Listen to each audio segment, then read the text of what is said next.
Brought to you by Agilus Diagnostics. Health test की बात आती है तो मैं भरोसा करता हूँ India largest diagnostics company Agilus diagnostics. खुद को टेस्ट करते रहो।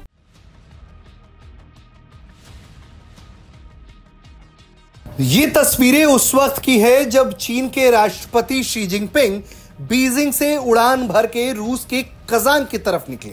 तभी उनके विमान के बगल में एक लड़ाकू विमान आ गया। जी हां, ये तस्वीरें चीन की तरफ से जारी की गई हैं, जिसमें यह बताया गया है कि एक रशियन फाइटर जेट लगातार शी जिनपिंग के विमान को स्कॉट कर रहा था। दरअसल यह सम्मान देने का तरीका है और रूसी राष्ट्रपति व्लादिमीर पुतिन, चीनी राष्ट्रपति शी जिनपिंग के बीच की दोस्ती हर कोई जानता है कि जब से रशिया यूक्रेन युद्ध शुरू हुआ है उसके बाद से दोनों में मित्रता जबरदस्त तरीके से बढ़ी है। दोनों ही अमेरिका के सामने डटकर खड़े हैं और यही वजह है कि पुतिन की तरफ से, रूस की तरफ से चाइना के राष्ट्रपति को एक विशेष सम्मान दिया जाता है।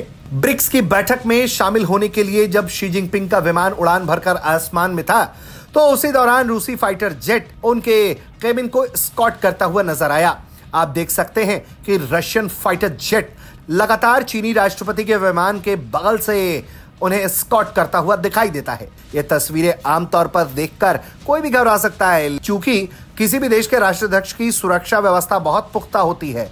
कोई भी विमान ऐसे ही करीब नहीं आ सकता है, तो बाकायदा इसके लिए पहले से जानकारी दी जाती है और तभी उस राष्ट्राध्यक्ष के विमान के करीब कोई दूसरा लड़ाकू विमान या कोई भी दूसरा विमान आने दिया जाता है। आमतौर पर ऐसा सम्मान के लिए किया जाता है और यही तस्वीरें बताती हैं कि रूस ने एक बार फिर से चीनी राष्ट्रपति को सम्मान देते हुए अपना फाइटर जेट भेजा और उनके विमान को वो लगातार स्कॉट करता हुआ दिखाई देता है। दरअसल ब्रिक्स की बैठक इस वक्त काफी अहम है, क्योंकि पूरी दुनिया की निगाहें इस बात पर टिकी हुई हैं कि रूस ब्रिक्स को लेकर क्या कुछ कर सकता है।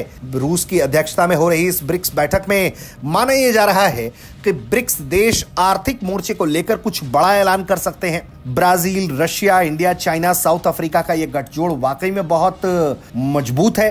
इस बात का आभास अब दूसरे देशों को हो चुका है, खासकर अमेरिका और वेस्टर्न ग्रुप को।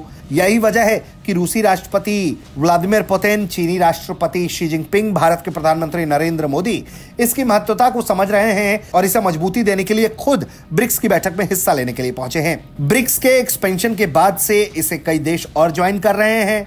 Iran, Egypt, Ethiopia, Saudi Arabia, UAE जो हैं इस ब्लॉक में शामिल किए गए हैं। ये ब्रिक्स की बैठक इसलिए भी बहुत अहम है कि जहां एक तरफ रशिया यूक्रेन के खिलाफ स्पेशल ऑपरेशंस चला रहा है, युद्ध में है, तो वहीं दूसरी तरफ अपने ही देश की धरती पर इतना बड़े बैठक का आयोजन कर रहा है जहां 24 देशों के राष्ट्राध्यक्ष पहुंच रहे हैं। और जिस तरह से शी जिनपिंग को रूसी फाइटर जेट ने स्कॉट किया, उनके आगमन को जिस तरह से सम्मानित किया गया, ये बताता है कि रूस और चीन दोनों एक दूसरे के बेहद करीब पहुंच चुके हैं।